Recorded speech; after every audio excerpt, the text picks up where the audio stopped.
Good morning आप सभी को। आप सभी का स्वागत है आपके अपने चैनल यूएसवाई क्लासेस में। तो आज हम देखेंगे टीजीटी 2005 का प्रीवियस ईयर पेपर। 2004 का हम लोग देख चुके हैं।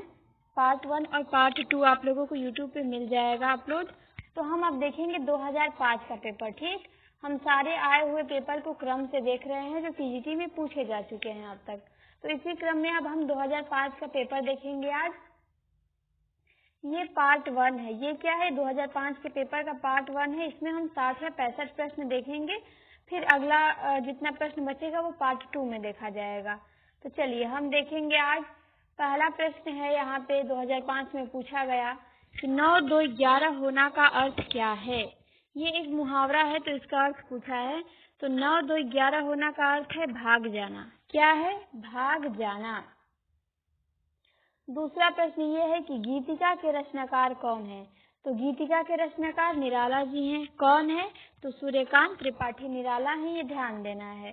चलिए अगला प्रश्न ये है कि किस कृति के लेखक नामवर सिंह हैं। तो नामवर सिंह किसके लेखक हैं? दूसरी परंपरा की खोज।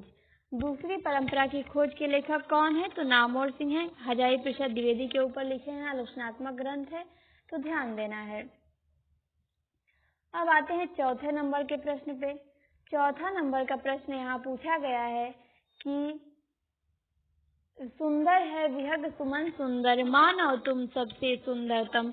इस पंक्ति में कौन सा दोष है? तो इस पंक्ति में कौन सा दोष है? क्लिष्टत्व दोष है। ठीक, नहीं इसमें क्लिष्टत्व नहीं, अधिक पदत्व दोष है। कौन सा दोष है? अधिक पदत्व दोष है, ये ध्यान देना है। यहाँ गलत दिया है। सुंदर है विहग सुमन सुंदर, मानो तुम सबसे सुंदरतम। यहाँ पे अधिक पदत्व दोष है और ये पंत जी की पंक्ति है, ध्यान देना है। अब आते हैं 5वें नंबर के प्रश्न पे। 5वां नंबर का हमारा प्रश्न ये है कि तुच्छ मनुष्य की मित्रता शीघ्र ही समाप्त हो सकती है। भाव को व्यक्त करने वाली लोकोक्ति कौन सी है? तो इसकी भाव को व्यक्त करने वाली लोकोक्ति होगा ऑप्शन डी, ओछे की प्रीत बालू की भीत। ओछे की प्रीत बालू की भीत का अर्थ क्या होता है? कि तुच्छ मनुष्य की मित्रता शीघ्र ही समाप्त हो जाती है, तो ऑप्शन डी राइट है। चलिए आगे बढ़ते हैं। निशा निमंत्रण। निशा निमंत्रण के रचनाकार कौन हैं? तो निशा निमंत्रण के रचनाकार हरिवंश राय बच्चन हैं। कौन है? तो हरिवंश राय बच्चन है, ऑप्शन बी होगा, ये ध्यान देना है। आगे बढ़ते हैं। वयम रक्षामः है, क्या है ये? इसकी विधा पूछा है, तो ये ध्यान देना है कि वयम रक्षामः उपन्यास है। ठीक, किसका उपन्यास है? तो चतुर्सेन शास्त्री का है, ये ध्यान देना है सभी को कि वयम रक्षामः उपन्यास है चतुर्सेन शास्त्री का। चलिए अब आते हैं 8 नंबर के प्रश्न पे। 8 नंबर का हमारा प्रश्न ये है कि प्रत्यक्ष का विलोम क्या होता है। प्रश्न क्या पूछा गया है? प्रत्यक्ष का विलोम क्या होता है? तो प्रत्यक्ष का विलोम परोक्ष होता है। क्या होता है? तो प्रत्यक्ष का विलोम परोक्ष होता है, ऑप्शन सी होगा, ये ध्यान देना है। चलिए 8 नंबर का हो गया। अब आते हैं 9 नंबर के प्रश्न पे। 9 नंबर का हमारा प्रश्न ये है कि फाड़ नखन सौ आंतड़ीन रुधिर मवाद निकारी, लेपति अपने मुख नीपे हरसी प्रेत गण नारी। इसमें कौन सा स्थाई भाव है? तो इसमें कौन सा स्थाई भाव है? जुगुप्सा है। क्यों? क्योंकि इस पंक्ति में विभत्स रस है ना, तो विभत्स रस का स्थाई भाव क्या होता है? जुगुप्सा होता है, इसीलिए इसमें जुगुप्सा स्थाई भाव है। चलिए 10 नंबर का हमारा प्रश्न ये है कि अजो तरन्यो ही रहियो श्रुति सेवत इक रंग। क्या है? कि अजो तरन्यो ही रहियो श्रुति सेवत इक रंग में अलंकार है, तो इसमें श्लेष अलंकार है। कौन सा अलंकार है? तो श्लेष अलंकार है, ये ध्यान देना है कि अजो तरन्यो ही रहियो श्रुति सेवत इक रंग में श्लेष अलंकार है, ऑप्शन ए सही होगा। 11 नंबर का प्रश्न है कि नाट्य शास्त्र के प्रणेता कौन है। तो नाट्य शास्त्र के प्रणेता भरत मुनि है। कौन है? तो नाट्य शास्त्र के प्रणेता भरत मुनि है, ये ध्यान देना है। चलिए 12 नंबर का प्रश्न है कि नासिकेतोपाख्यान के लेखक कौन है। तो नासिकेतोपाख्यान के लेखक सदल मिश्र हैं। कौन है? तो नासिकेतोपाख्यान के लेखक सदल मिश्र जी हैं, ये ध्यान देना है। 13 नंबर का प्रश्न है कि इनमें से वर्तनी की दृष्टि से शुद्ध शब्द कौन सा है। वर्तनी की दृष्टि से तो शुद्ध शब्द क्या है, बी ऑप्शन हो जाएगा। उज्ज्वल शुद्ध है, उज्ज्वल में दोनों ज आधा रहेगा, तो इसीलिए ऑप्शन बी राइट है। अब आते हैं 14 नंबर के प्रश्न पे। 14 नंबर का हमारा प्रश्न ये है कि अरे ययावर रहेगा याद, इसकी विधा क्या है। क्या पूछा है, अरे ययावर रहेगा याद किस विधा की रचना है। तो ये यात्रा वृतांत है। क्या है, यात्रा वृतांत है, ये ध्यान देना है। चलिए आगे बढ़ते हैं 15 नंबर पे। कौन सा रेखा चित्र महादेवी वर्मा का नहीं है। तो अतीत के चलचित्र है ये है, स्मृति की रेखाएं है ये है, पथ के साथी है ये है, मंटो मेरा दुश्मन नहीं है। ठीक, मंटो मेरा दुश्मन किसका है, ये उपेंद्र नाथ अस्क का है, ध्यान देना है। मंटो मेरा दुश्मन के लेखक उपेंद्र नाथ अस्क का है। बाकी तीनों रचनाएं महादेवी वर्मा की हैं। अब आते हैं 16 नंबर पे। 16 नंबर पे मिलान करना है। तो क्या भूलू क्या याद करूं की विधा क्या है। तो आत्मकथा है, आवारा मसीहा क्या है, जीवनी है, तंत्रलोक से यंत्रलोक तक क्या है, यात्रा वृतांत है, और मेरा परिवार क्या है, रेखा चित्र है। तो इसका कौन सा विकल्प सही हो जाएगा, विकल्प 2 बिल्कुल सही हो जाएगा। चलिए आगे बढ़ते हैं अगले प्रश्न पे। कौन सी रचना महाकाव्य नहीं है। तो पंत जी की जो पल्लव है ये महाकाव्य नहीं है, ध्यान देना है। बाकी कामायनी महाकाव्य है 15 सर्ग का, प्रिय प्रवास महाकाव्य है 17 सर्ग का, साकेत महाकाव्य है 12 सर्ग का, लेकिन पल्लव महाकाव्य नहीं है। चलिए अगला प्रश्न है कि फूल नहीं रंग बोलते हैं कि रचनाकार कौन है। तो फूल नहीं रंग बोलते हैं कि रचनाकार केदारनाथ अग्रवाल हैं। कौन है, तो फूल नहीं रंग बोलते हैं कि रचनाकार केदारनाथ अग्रवाल हैं। ऑप्शन ए सही होगा, ये ध्यान देना है। चलिए फिर मिलान करना है कि सबका मिलान कीजिए। तो भट्ट लोलट का क्या है, भट्ट नहीं पूछा है कि सही युग्म कौन सा नहीं है। ठीक, सही युग्म पूछा है कि मतलब कौन असंगत है। तो भट्ट लोलट का उत्पत्तिवाद है, ये सही है। शंकु का अनुमितिवाद है, ये सही है। अभिनव गुप्त का अभिव्यक्तिवाद है, सही है। मम्मट का भुक्तिवाद नहीं है, यही गलत है, ऑप्शन 3 गलत है। भुक्तिवाद किसका है, भुक्तिवाद भट्ट नायक का है, मम्मट का नहीं है, इसीलिए ऑप्शन 3 क्या हो जाएगा, ऑप्शन 3 गलत हो जाएगा। अब आते हैं अगले प्रश्न पे 20 नंबर में। 20 नंबर में हमें मिलान करना है। तो शुद्धाद्वैतवाद वल्लभाचार्य का, अद्वैतवाद शंकराचार्य का, विशिष्टाद्वैतवाद रामानुजाचार्य का, और द्वैतवाद मध्वाचार्य का। ठीक, तो इसका क्या हो जाएगा, बिल्कुल इसका हो जाएगा एकदम सामने सामने ही हो जाएगा बिल्कुल। तो इसका विकल्प कौन सा सही होगा, विकल्प 3 सही हो जाएगा। ठीक, विकल्प 3 सही हो जाएगा, सब सामने सामने ही मिल जाएंगे। चलिए आगे बढ़ते हैं। अब 21 नंबर का प्रश्न है कि प्रेमाख्यान काव्य परंपरा का मुख्य दर्शन क्या है। तो प्रेमाख्यान काव्य परंपरा का मुख्य दर्शन तसव्वुफ है। क्या है, तो तसव्वुफ है, ये ध्यान देना है। 21 का ए होगा। चलिए 22 नंबर का है कि कौन सा कथन असत्य है। तो पहला कथन रीतिबद्ध धारा के कवियों ने लक्षण ग्रंथों की रचना की है, ये सही है। रीतिबद्ध धारा के कवियों को आचार्य कवि कहा जाता है, सही है। बिहारी रीति सिद्ध धारा के प्रतिनिधि कवि हैं, सही है। कौन सा नहीं सही है, तो चौथा नहीं सही है, केशव रीति मुक्त धारा के कवि हैं, ये नहीं सही है। क्यों, क्योंकि केशव रीतिबद्ध धारा के कवि हैं, रीति मुक्त में नहीं आते हैं, इसीलिए ये क्या है, गलत है। 23 नंबर का प्रश्न हमारा ये है कि हिंदी का प्रथम समाचार पत्र उदंत मार्तंड प्रकाशित होता है। कहाँ से प्रकाशित होता है, नहीं मतलब कि प्रकाशित होता था कलकत्ता से, लेकिन कैसा था, ये मासिक था, साप्ताहिक था, दैनिक था। तो ये मासिक था, सॉरी साप्ताहिक था। कैसा था, तो हिंदी का प्रथम समाचार पत्र उदंत मार्तंड साप्ताहिक था, ये ध्यान देना है। कैसा था, तो साप्ताहिक था, बिल्कुल ऑप्शन भी सही हो जाएगा।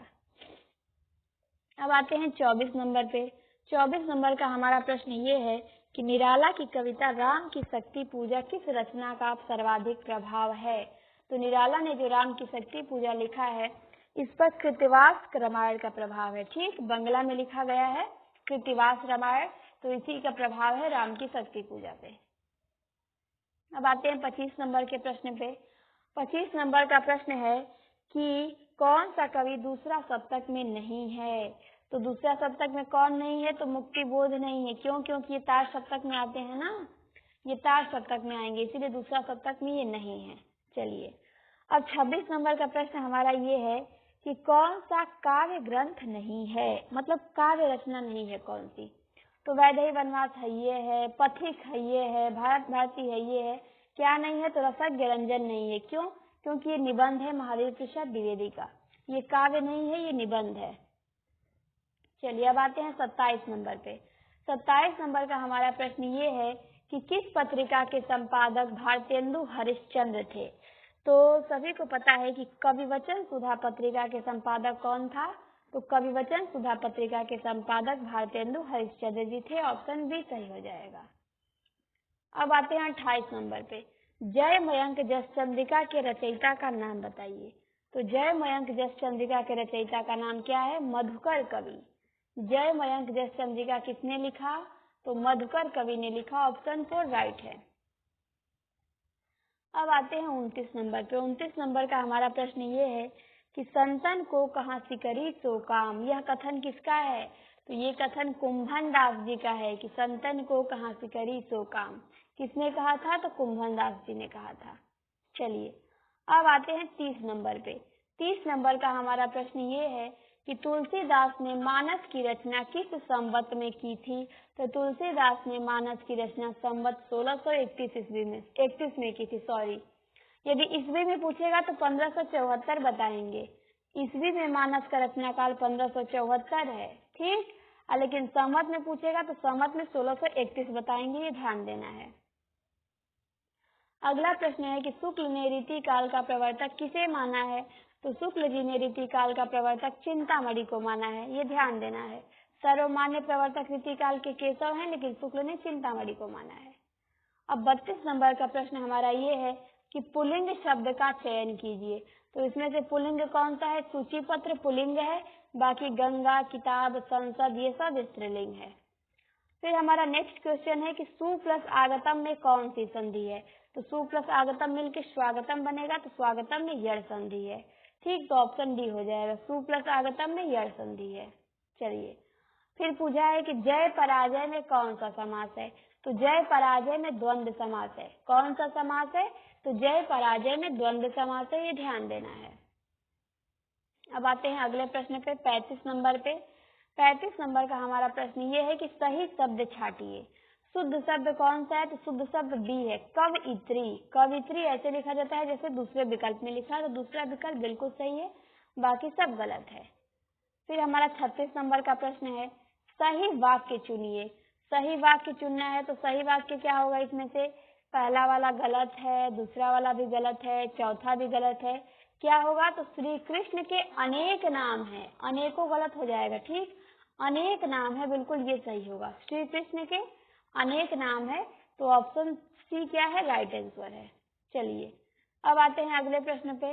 अंधे की लकड़ी से क्या तात्पर्य है? तो अंधे की लकड़ी से तात्पर्य है एक ही सहारा। क्या है? अंधे की लकड़ी से तात्पर्य है एक ही सहारा, ठीक। तो ध्यान देना है। 38 नंबर में प्रश्न पूछा है कि लोकोक्ति को चुनिए। तो अंक भरना क्या है? मुहावरा है। आस्तीन का साथ मुहावरा है। तूती बोलना मुहावरा है। लोकोक्ति क्या है? कहाँ राजा भोज कहाँ गंगू तेली। लोकोक्ति के अंत में ना नहीं लगा रहता है, ये ध्यान देना है, और मुहावरा में ना लगा रहता है। अब आएंगे 39 नंबर पे। 39 नंबर का प्रश्न ये है कि किस उपन्यास का कथानक भारत पाकिस्तान विभाजक पर आधारित नहीं है। तो कर्मभूमि का नहीं है। प्रेमचंद ने लिखा था कर्मभूमि पे ना, कर्मभूमि। तो कर्मभूमि में हरिजनों का वर्णन किया गया है, बाकी झूठा, सच, तमस, आधा गांव सब विभाजन पे। कर्मभूमि नहीं है, हरिजन समस्या पे लिखा गया है। चलिए अब 40 नंबर का प्रश्न हमारा ये है कि शुक्ल द्वारा लिखित 11 वर्ष का समय किस विधा की रचना है। शुक्ल ने लिखा है ना 11 वर्ष का समय, तो इसकी विधा बताना है। तो ये कहानी है। क्या है? तो कहानी है, ध्यान देना है। सरस्वती पत्रिका में प्रकाशित हुई थी, 1903 में लिखे थे, ठीक। तो इसकी विधा क्या है? कहानी है। अब आते हैं 41 नंबर के प्रश्न पे कि यशपाल की आत्मकथा है। तो यशपाल की आत्मकथा क्या है? सिंहावलोकन। यशपाल की आत्मकथा क्या है? सिंहावलोकन है, बाकी उनकी नहीं है। चलिए अब आते हैं 42 नंबर पे कि रीति काल की विशेषताओं के संदर्भ में एक गलत विशेषता बताई गई है, उसे चयन करना है। तो कौन सी विशेषता गलत है? तो ऑप्शन 3 जो विशेषता दी गई है ये गलत है। रीति काल में प्रकृति का आलंबन रूप में वर्णन हुआ है, यही बात क्या है? ये गलत है। बाकी पहला विकल्प सही है कि रीति काल में अलंकार की प्रधानता है। दूसरा सही है कि रीति काल की प्रमुख भाषा ब्रज भाषा है। चौथा सही है कि रीति काल में लक्षण ग्रंथों की प्रमुखता है। ठीक, तो बिल्कुल तीनों विकल्प सही है, ये तीसरा नंबर वाला गलत है। चलिए आगे आते हैं 43 नंबर पे। सैयद इब्राहिम का कवि नाम क्या है? सैयद इब्राहिम मतलब किस कवि का नाम है? तो सभी को पता है कि सैयद इब्राहिम रस खान का मूल नाम था। तो किसका मूल नाम था सैयद इब्राहिम? तो रस खान का मूल नाम क्या था? सैयद इब्राहिम था। 44 नंबर का है कि लोग है लागी कवित्व बनावत मोहि तो मेरे कवित्व बनावत, ये पंक्ति किसकी है? तो ये पंक्ति घनानंद की है। घनानंद ने कहा था कि लोग है लागी कवित्व बनावत। ठीक, अब आते हैं 45 नंबर पे। 45 नंबर में पूछा है कि जूही की कली कविता को किस संपादक ने अपने पत्र में बिना प्रकाशित किए वापस कर दिया था? तो महावीर प्रसाद द्विवेदी ने अश्लीलता का आरोप लगा के जूही की कली कविता को अपनी पत्रिका में छापने से मना किया था। चलिए 46 नंबर का प्रश्न क्या है कि चौथा सप्तक में संकलित कवित्री कौन है? तो चौथा सप्तक में कौन है? सुमन राजे हैं, ये ध्यान देना है। चौथा सप्तक की कवित्री सुमन राजे हैं। अगला प्रश्न हमारा ये है 47 नंबर का कि कलकत्ता में स्थापित फोर्ट विलियम कॉलेज के संस्थापक कौन थे? तो फोर्ट विलियम कॉलेज के संस्थापक जॉन गिल क्राइस्ट थे। चलिए अब आते हैं अगले प्रश्न पे 48 नंबर पे कि किशोरी लाल गोस्वामी कृत इंदुमती नामक कहानी सर्वप्रथम कब और कहाँ प्रकाशित हुई? तो ये सन 1900 ईस्वी में प्रकाशित हुई। किस पत्रिका में? तो सरस्वती पत्रिका में प्रकाशित हुई, ये ध्यान देना है।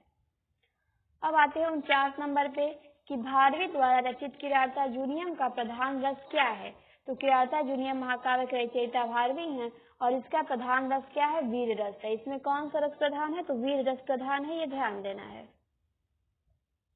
अब आते हैं 50 नंबर के प्रश्न पे। 50 नंबर का प्रश्न ये है कि श्रीहर्ष द्वारा रचित नैषधीय चरित्र में किस रीति की प्रधानता है? नैषधीय चरित्र महाकाव्य है ना श्रीहर्ष का, तो इसमें पूछा है कि किस रीति की प्रधानता है? तो इसमें वैदर्भी रीति की प्रधानता है, ये ध्यान देना है कि श्रीहर्ष द्वारा रचित नैषधीय चरित्र में वैदर्भी रीति की प्रधानता है। 51 नंबर का प्रश्न है कि बृहत्रयी में कौन सा महाकाव्य नहीं आता है? तो सभी को पता है कि किराता जूनियम आता है, शिशुपाल वधम आता है, नैषधीय चरित्र आता है, लेकिन रघुवंशम नहीं आता है। ठीक, ये महाकाव्य नहीं आता है बृहत्रयी में। चलिए अब आते हैं 52 नंबर पे। 52 नंबर का मिलान करना है हमें। 52 नंबर में क्या करना है? मिलान करना है। कालिदास का कौन सा है? तो कालिदास का विज्ञान शाकुंतलम है, माघ का शिशुपाल वधम है, भवभूति का उत्तर रामचरितम है और दंडी का 10 कुमार चरित है। तो ये ध्यान देना है कौन सा विकल्प सही हो जाएगा? तो ऑप्शन 2 सही हो जाएगा। अगला हमारा है 53 नंबर का उज्ज्वल शब्द का संधि विच्छेद कीजिए। क्या होगा? तो ऑप्शन सी होगा उत प्लस ज्वल, व्यंजन संधि है इसमें, तो इसका संधि विच्छेद होगा उत प्लस ज्वल उज्ज्वल। फिर नेक्स्ट क्वेश्चन है 54 नंबर का कि पंचवटी में समास बताइए। तो पंचवटी में कौन सा समास होगा? पंचवटी में द्विगु समास है, ये ध्यान देना है। पंचवटी में कौन सा समास है? तो पंचवटी में द्विगु समास है। चलिए अब आते हैं 55 नंबर पे। 55 नंबर में मिलान करना है कि लट लकार से किस काल का बोधक होता है? तो लट लकार से वर्तमान काल का बोध होता है। लोट लकार से भूतकाल का, एक मिनट सॉरी मिस्टेक हो गया है। लोट लकार से किसका होता है? आज्ञार्थक का, इसको मिटा दे। लोट लकार से आज्ञार्थक का होता है, ठीक। और लंग लकार से किसका होता है बोध? तो लंग लकार से होता है भूतकाल का और लिट लकार से किसका होता है? भविष्य काल का। तो ध्यान देना है लट लकार से वर्तमान काल का, लोट लकार से आज्ञार्थक का, लंग लकार से भूतकाल का और लिट लकार से भविष्यत काल का। तो ये ध्यान देना है, ऑप्शन 4 इसका राइट आंसर हो जाएगा। आगे बढ़ते हैं 56 नंबर पे। अबलो नशानी अबना नसई हो, ये पंक्ति किसकी है? तो ये पंक्ति तुलसीदास जी की है, विनय पत्रिका से ली गई है। अबलो नशानी अबना न सही हो। फिर अगला है 57 नंबर का कि कौन सा शब्द सूर्य का पर्याय नहीं है। तो सूर्य का पर्याय क्या नहीं है? तो सूर्य का पर्याय भास्वर नहीं है। ठीक, क्या नहीं है? तो भास्वर नहीं है, यहाँ गलत दिया है। दिनकर है, दिवाकर है, अंशुमाली है, लेकिन भास्वर नहीं है, भास्कर होता है। ठीक, तो ऑप्शन 3 इसका हो जाएगा। चलिए 58 नंबर का प्रश्न है कि करुण के रस राजत्व की प्रतिष्ठापना किस ग्रंथ द्वारा की गई है। तो करुण रस को रसराज किस ग्रंथ में घोषित किया गया है? तो उत्तर रामचरितम। भभूति ने लिखा है ना उत्तर रामचरितम, तो इसमें करुण रस को रसराज घोषित किया है उन्होंने। अब आते हैं 59 नंबर पे। 59 नंबर का प्रश्न ये है कि न कांतमपि निर्भुषम विभाति वनिता मुखम। ये किसका है? तो ये भामह का कथन है। किसका है? तो भामह का है। न कांतमपि निर्भुषम विभाति वनिता मुखम। चलिए अब आते हैं 60 नंबर पे। 60 नंबर का प्रश्न ये है कि अभिज्ञ शब्द का विलोम क्या होता है।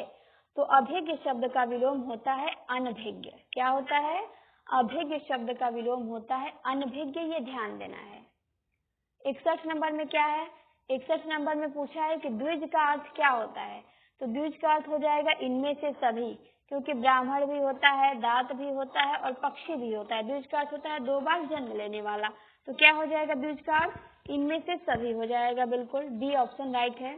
चलिए 62 नंबर का प्रश्न ये है कि अकरोह रूप है। अकरोह किसका रूप है? तो बी इसका हो जाएगा दूसरा आंसर हो जाएगा। ये क्री धातु लंग लकार मध्यम पुरुष एक वचन का रूप है अकरोह। तो क्या हो जाएगा? ऑप्शन बी हो जाएगा। इसके बाद आते हैं हम 63 नंबर पे। 63 नंबर का हमारा प्रश्न ये है कि मार्ग के दोनों तरफ वृक्ष हैं का संस्कृत में अनुवाद क्या होगा। तो इसका हो जाएगा ऑप्शन ए, मार्गम उभयतः वृक्षा सन्ति। मार्ग के दोनों तरफ वृक्ष हैं का संस्कृत अनुवाद क्या होगा? मार्गम उभयतः वृक्षा सन्ति। ऑप्शन ए हो जाएगा। चलिए 64 नंबर का प्रश्न है कि भविष्यत कहा के रचनाकार कौन है। तो भविष्यत कहा के रचनाकार धनपाल हैं। ये ध्यान देना है। भविष्यत कहा के रचयिता कौन है? तो भविष्यत कहा धनपाल ने लिखा है। अब आते हैं 65 नंबर पे कि भिखारी दास के प्रमुख काव्य शास्त्रीय ग्रंथ का नाम क्या है। तो भिखारी दास का प्रमुख काव्य शास्त्रीय ग्रंथ रस सारांश है। क्या है? तो भिखारी दास ने रस सारांश लिखा है। रस सारांश के लेखक कौन है? तो भिखारी दास है। ये ध्यान देना है। तो हम लोगों ने 65 प्रश्न क्या किया? 65 प्रश्न कंप्लीट कर लिया। 65 प्रश्न हम लोगों ने कंप्लीट कर लिया टीजीटी 2005 के प्रीवियस ईयर पेपर का। अब हम इसके पार्ट 2 में बचा है 60 प्रश्न। कुल 125 प्रश्न पूछे गए थे, तो अब कितने बचे हैं? 60 प्रश्न बचे हैं, तो हम पार्ट 2 में देखेंगे। अब हम वीडियो को यहीं पे बंद करते हैं। मिलते हैं आपसे टीजीटी 2005 के प्रीवियस ईयर पेपर पार्ट 2 में। आप सभी लोगों को वीडियो देखने के लिए धन्यवाद। क्लास को यहीं पे बंद किया जाता है।